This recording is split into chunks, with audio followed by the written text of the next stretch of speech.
I do think that it's a real proof that there is really a gray zone in Spain between politics and football, and it's a very bad news for these big football clubs, because you know that right now football is really in a tricky situation.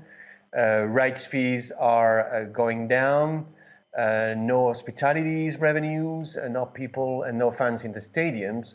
So I really see it's only the beginning of a very, very, very difficult situation in months ahead for football.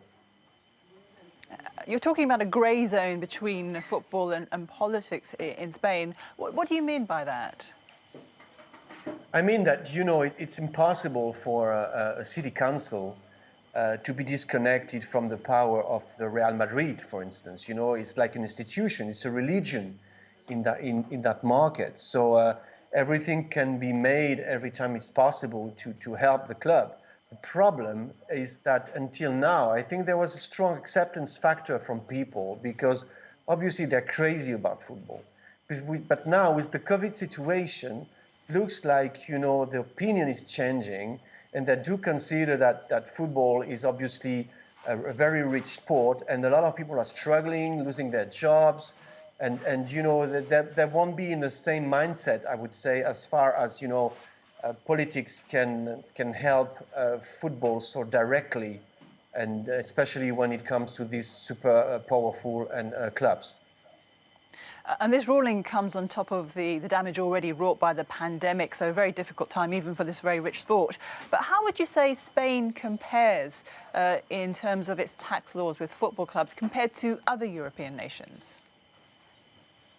I mean, they all have some difference in the way, you know, the taxes are regulated when it comes, especially, you know, for the image of the players. Should it be included in the tax system or not? I think everything is always done to help the clubs, especially I think in Spain.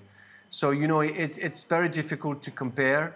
But what I do know is that, you know, Spanish football has always lived beyond its means.